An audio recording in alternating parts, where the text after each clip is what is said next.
John, let me move on to the Epstein files. You said you're the most transparent FBI director in history, so I'm going to put you to the test. In 2024, you were asked by Glenn Beck about Epstein's Black Book.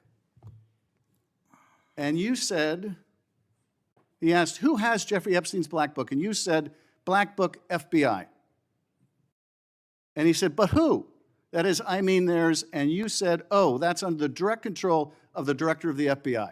That's what you said. Was that true, Mr. Patel? I'll rely on you quoting it accurately. I did that a couple of years ago. Was it true what you represented to Mr. Beck and the president's supporters out there, or were you lying? Was it true that the Black Book, Epstein's Black Book, was in the possession of the FBI director? The Black Book was in the possession of the FBI. Okay, so now that you're the FBI director, you have possession of the Black Book, right? That index has been released.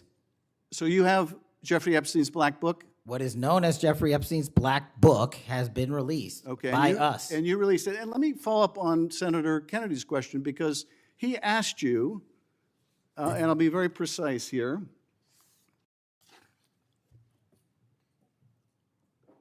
You've seen most of the files. Who, if anyone, did Epstein traffic these young women to besides himself? And you said, himself, there's no credible information, none. If there were, I would bring the case yesterday that he trafficked to other individuals. And Kennedy, the information we have, again, is limited. And Senator Kennedy said, the answer is no one. And you said, for the information we have. So is it your testimony today that in all the Epstein files, that Jeffrey Epstein trafficked no one to anyone but himself? Is that your testimony, Mr. I never said Jeffrey Epstein didn't traffic anyone else.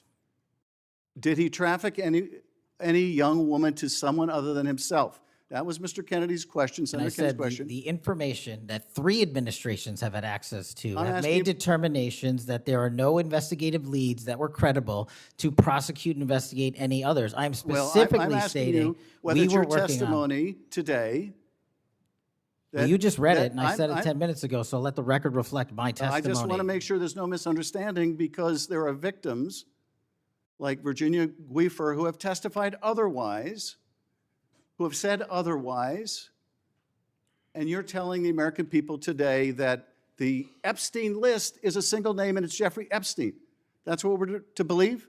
That's not what I'm saying. That's what you're saying, and you can say whatever you want. Let me ask you this.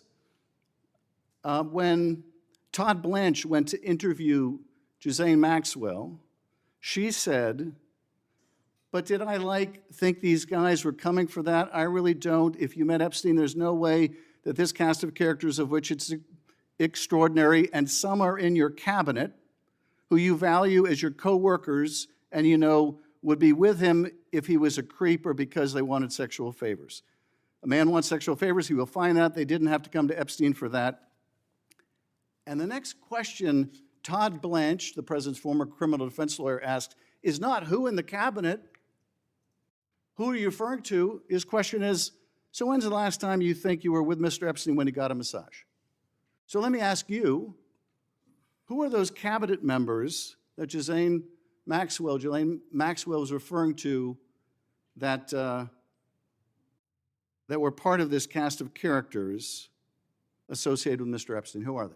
The Deputy Attorney General took the aggressive step that no one else did and interviewed Ms. Maxwell for 2 days, and we released the entirety of that transcript. Who are the cabinet members? I do not have that transcript in front of me. You're picking it piecemeal. The American public can read the entirety of that. One last question, because you clearly won't tell us the cabinet members associated with Mr. Epstein. Let me ask you one last question.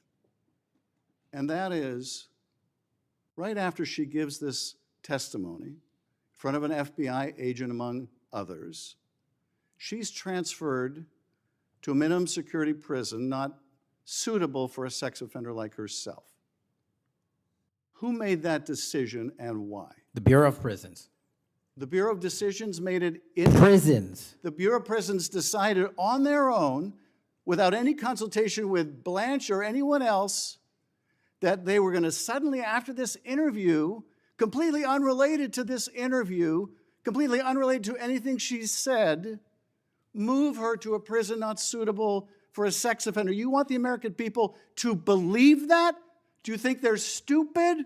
No. I think the American people believe the truth, that I'm not in the weeds on the everyday movements of you're inmates. not in the weeds? What I am doing is protecting this country, providing historic reform, and combating the weaponization of intelligence by the likes of you. And we have countlessly proven you to be a liar in Russiagate, in January 6th. You are the biggest fraud to ever sit in the United States Senate. You are a disgrace to this institution and an utter coward. I'm not surprised. I'm not surprised that you continue to lie from your perch and put on a show so you can go raise money for your charade. You are a political buffoon at best. Well, you can take an internet troll. Take it to the bank that the FBI is protecting this country and the state and citizens of the California. We are bringing historic reform. Point of order. But all you care about is a child sex predator that was prosecuted by a prior administration, and the Obama Justice Department and the Biden Justice Department did squat. And what did President Trump do? Bring new charges courageously. And what have we done? Chairman, you said I'm the most transparent FBI director in history. 33,000 pages of information to you. I challenge you to say anything credibly to the truth. Go ahead and run to the cameras where you want to go now. Both of you be quiet. Before